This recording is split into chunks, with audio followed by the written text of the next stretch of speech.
মানব জীবনের শ্রেষ্ঠ দোয়া নবী করিম সাল্লাল্লাহু আলাইহি সাল্লাম বেশি বেশি পাঠ করতেন। সহিহ মুসলিমের মধ্যে আসছে, আল্লাহ বান্দাকে যত দোয়া শিখিয়েছেন সবচেয়ে সুন্দরতম দোয়া হচ্ছে রব্বানা আতিনা ফিদ দুনিয়া হাসানা ওয়া ফিল আখিরাতি হাসানা ওয়া কিনা আযাবান্নার।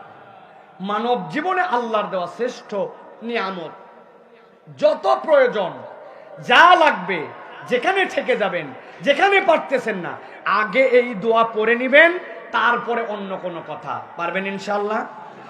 বাচ্চার পরীক্ষা, নিজের অসুস্থতা, অপরের প্রয়োজন, একটা রিক্সা দরকার, যাচ্ছি যানজট বেঁধে গেছে, রাস্তাটা জ্যাম, বাজারে যেন একটু কম দামে জিনিসটা পাই, কেউ যেন আমাকে না ঠকায়, আমার মাহফিলটা যেন সুন্দর হয়, যার যা প্রয়োজন, রব্বানা আতিনা ফিদ দুনিয়া হাসানা ওয়া ফিল আখিরাতি হাসানা ওয়া কিনা আযাবান্নার। আল্লাহর নবী জীবনে যত দোয়া পড়ছেন সব দোয়ার সমকক্ষ এই এক দোয়া আল্লাহর নবী তার চেয়ে বেশি পড়ছেন। সহিহ মুসলিমের হাদিস। আল্লাহ আমাদেরকে এই একটা আমল করার তৌফিক দেন, বলেন আল্লাহুম্মা আমিন। 2 নম্বর, জান্নাতের প্রার্থনা আর জাহান্নাম থেকে বাঁচার দোয়া।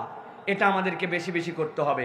হাদিসের মধ্যে আসছে, আল্লাহুম্মা ইন্নী আসআলুকাল জান্নাহ ওয়া আউযু বিকা মিনান নার। বলেন, আল্লাহুম্মা ইন্নী আসআলুকাল জান্নাহ ওয়া আউযু বিকা মিনান নার। এটা তিরমিজির হাদিসের মধ্যে আসছে। রাসূলুল্লাহ সাল্লাল্লাহু আলাইহি ওয়াসাল্লাম বলছেন, যখন কোনো ব্যক্তি আল্লাহর কাছে জান্নাত চায় আর জাহান্নাম থেকে মুক্তি চায়, জাহান্নামের আগুন থেকে মুক্তি চায়, দিনের মধ্যে কেউ যদি 3 বার এই দোয়া করে, আল্লাহ তাকে জান্নাত দিবেন, জাহান্নাম থেকে মাফ করে দিবেন। এই দোয়াটা শিখতে পারবো না আমরা ইনশাআল্লাহ?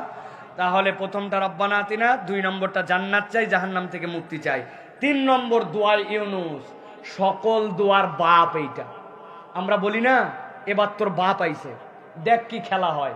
আল্লাহ রাব্বুল আমিন তার আদরের বান্দাদের জন্য দোয়ার একটা মগজ দান করছেন। কি দোয়া? লা ইলাহা ইল্লা আনতা সুবহানাকা ইন্নী কুনতু মিনাজ জালিমিন। হাদিসের মধ্যে আসছে, নবীজি বলছেন, এর থেকে অভিনব দোয়া নাই।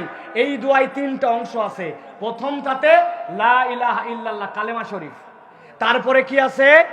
লা ইলাহা ইল্লা আনতা সুবহানাকা, আল্লাহর পবিত্রতার ঘোষণা, কালেমা। এরপরে নিজের দায়, ইন্নী কুনতু মিনাজ জালিমিন।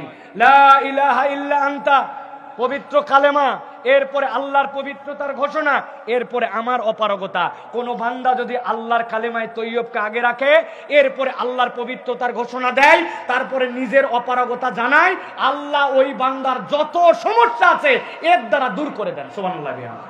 তাহলে 3 নম্বর এইটা আমল করার জন্য আমরা চেষ্টা করব।